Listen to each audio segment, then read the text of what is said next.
Ok, donc là, après avoir fini d'intégrer le domaine, nous allons voir quelques paramètres de sécurité ou de personnalisation que nous pouvons faire sur ce compte utilisateur ou un compte utilisateur que nous avons déjà dans le domaine ou que nous allons créer. Donc là, je vais revenir au niveau du serveur. Je vais aller toujours dans Active Directory. Je vais créer un utilisateur seulement pour faire nos différents tests et on va voir comment ça fonctionne. Donc là, je vais l'appeler User Secure. Ok, là le login, je vais appeler ça User Secure aussi, c'est-à-dire un utilisateur qu'on va utiliser pour faire des tests de sécurité. Donc là, je vais faire Next. Je vais décocher ça. Je vais lui définir un password.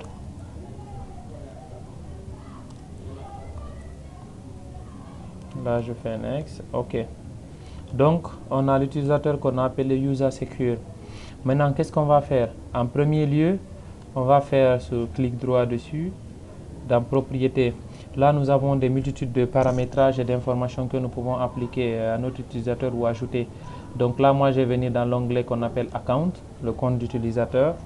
Là, déjà, au cas où je veux changer le nom de login de l'utilisateur, c'est-à-dire le nom qu'il va utiliser pour accéder à partir de la machine cliente, je peux modifier à partir d'ici.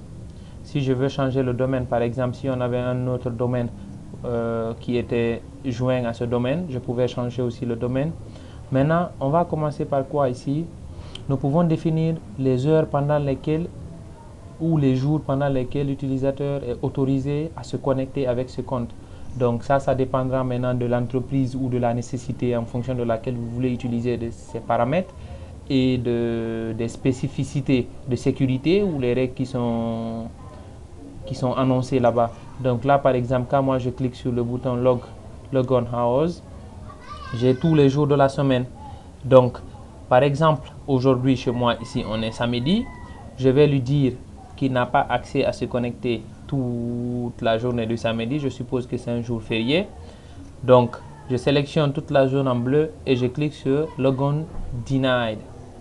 Donc, ce qui veut dire que toutes les parties en blanc, c'est-à-dire c'est un accès refusé, et toute la couleur en bleu, ça veut dire que c'est des connexions autorisées. Donc là, je vais appliquer ça. Je vais cliquer sur Apply et je fais OK. Donc là, je vais aller au niveau du côté client. Je vais utiliser ce compte et essayer de voir le message d'erreur que je vais recevoir. Donc là, je vais fermer la session qu'on avait ouverte avec User Test. OK. Là, je vais changer d'utilisateur. Je vais venir mettre User Secure et le password.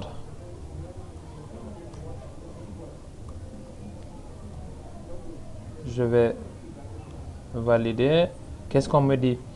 Your account has time restriction that prevent you from logging on this time. Please try later.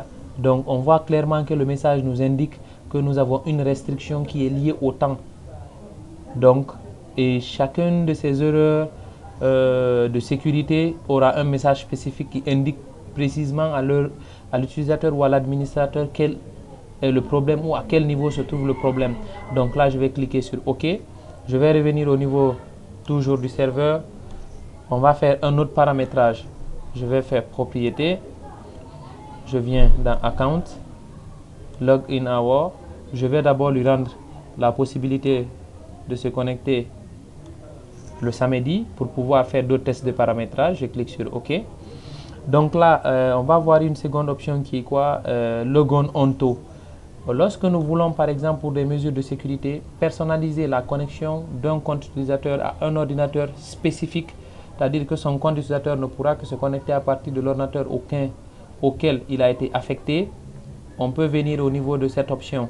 Et là, par défaut, on a All Computers, c'est-à-dire un compte qui est créé dans le Active Directory, on peut l'utiliser pour se connecter à tous les ordinateurs. Maintenant, si on veut spécifier, on clique The Following Computer. Là, on doit définir le nom de l'ordinateur auquel ce compte utilisateur est autorisé à se connecter. Tu peux définir plusieurs comptes en fonction de la nécessité, comme on peut mettre un seul ordinateur. Donc là, pour savoir les ordinateurs qu'on a dans notre domaine ou qui sont déjà créés dans notre Active Directory, nous avons un dossier ici que nous appelons Computers. Dans Computers, ici, nous avons Exchange. et client Windows 7. Et cette machine que nous avons ici, c'est celle-là, client Windows 7. Donc, voilà ce que je vais faire ici. Je vais revenir au niveau du paramétrage. Je vais lui mettre Exchange pour dire par exemple qu'il n'est pas autorisé à accéder à la machine cliente à laquelle il est actuellement connecté. Exchange.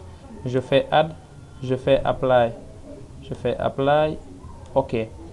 Donc, lorsque je vais essayer d'utiliser ce compte ici, je vais toujours remettre le même password. Nous allons voir que le message va changer. Qu'est-ce qu'on nous dit? Your account is configured to prevent you from using this computer. Please try another computer. Donc là, nous voyons clairement que vous n'êtes pas autorisé à vous connecter avec cet ordinateur. Essayez sur un autre ordinateur. Donc le message a changé parce que les paramétrages de restriction ne sont plus les mêmes. Donc je vais cliquer sur OK. Là, je vais tester un autre paramètre. Je vais venir ici, toujours le même compte utilisateur. Je vais dans Propriétés, Account. OK. Ici, nous avons l'onglet Account Expires. Par défaut, c'est Never, ce qui veut dire que le compte n'expire jamais. Maintenant, dans certains cas, il se peut que dans notre entreprise ou pour quelconque raison que ce soit, on emploie un employé pour une période, par exemple, un CDD de 1 an ou un stagiaire qui va faire 3 mois et on dit qu'au niveau de notre entreprise qu'il faut forcément définir la date d'expiration du compte utilisateur pour ne pas qu'il puisse l'utiliser après le contrat qui le lie à l'entreprise. Donc là, on va venir au niveau du paramètre On/Off. On va choisir, par exemple, aujourd'hui, on est le 7 septembre. Je vais faire que le compte expire le 2 septembre, ce qui veut dire qu'au jour d'aujourd'hui, le compte n'est plus valide. Donc, je vais répartir toujours côté client. Je vais mettre mon mot de passe. Je valide. On dit the user's account has expired. Ce qui veut dire que le compte utilisateur a expiré. Donc, on a clairement le message. OK. Il y a d'autres paramètres aussi que nous pouvons voir. Je vais revenir toujours au niveau du compte utilisateur. Lorsqu'on fait clic droit, nous voyons ici Disable Account. Ça veut dire désactiver le compte utilisateur. Donc, pour quelle raison que ce soit, par exemple, un employé a été licencié ou un employé a été mis en pause ou un employé a été suspendu. Donc, je peux cliquer sur Disable Account pour des mesures de sécurité pour ne pas qu'il arrive à accéder à son compte. Donc là, je vais venir, je vais encore essayer le mot de passe. Donc on dit ici your account has been disabled. Please see your system administrator. Donc ça aussi le message est clair. L'utilisateur ne pourra pas accéder à son compte parce que le compte a été désactivé. Donc à part cela aussi, je vais activer d'abord pour pouvoir appliquer d'autres paramètres. L'utilisateur peut prendre des congés ou oublier son mot de passe et il appelle l'administrateur qu'il a oublié le mot de passe. Donc il faut être capable de réinitialiser le mot de passe de l'utilisateur sans connaître l'ancien mot de passe qu'il avait. Donc en faisant clic droit sur le nom de l'utilisateur, nous avons ici Reset Password. Donc quand on clique sur celui-là aussi, on peut directement mettre le nouveau mot de passe. Par exemple, moi je vais le changer. Je vais mettre le mot de passe. OK. Et donc là, il y a une possibilité. S'il se trouve que dans l'entreprise, chaque utilisateur, il est autorisé à créer son propre mot de passe. Même l'administrateur ne doit pas être au courant. Donc dans ce cas, il faudra que j'ai cette option. User must change password at the next logon. L'utilisateur doit changer son mot de passe à la prochaine connexion. Ce qui veut dire que ce que tu vas définir ici, ça sera un mot de passe par défaut qu'il va juste essayer pour se connecter. Au même moment, on va lui demander de changer son mot de passe. Donc, je vais cliquer sur OK. Le mot de passe a été changé. Je vais revenir au niveau du compte utilisateur.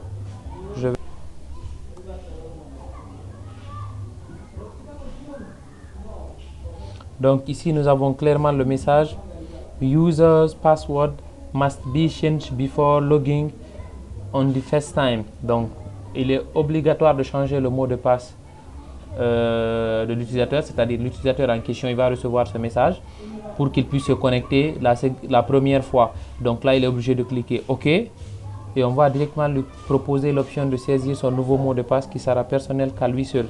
Donc là, je vais définir le second mot de passe.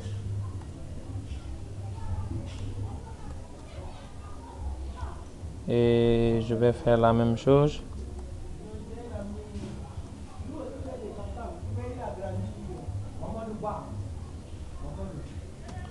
Je vais cliquer sur Login. Donc là, le mot de passe a changé. Je vois clairement le message. Your password have been changed. Je clique OK. Il va me donner l'accès au bureau. Donc ça, c'est quelques possibilités de paramétrage de sécurité parmi tant d'autres. Tout dépendra du cas auquel vous êtes confronté ou des mesures de sécurité. Donc ça, c'était juste pour vous donner un cas concret, un cas pratique avec les différents messages d'erreur que nous pouvons rencontrer. Ça peut être des fautes de manipulation ou des erreurs. Donc là, quand tu sais quel est l'impact de chaque paramétrage par rapport au client, donc ça te permet d'être plus sûr et vraiment d'être plus performant au niveau de l'administration. Donc je pense que c'était un élément parmi tant d'autres au niveau de ça. Donc aujourd'hui, on va se limiter là au niveau de ce cours et la prochaine fois, on verra le reste. Et comme toujours, pour toutes vos questions, toutes vos propositions, toutes vos critiques, vous pouvez les faire au niveau du commentaire. Et si j'ai omis quelque chose, je ferai de mon maximum pour vous donner les détails. Donc allez, bye bye, portez-vous bien et à bientôt pour le prochain tuto. Ciao, ciao, bon week-end.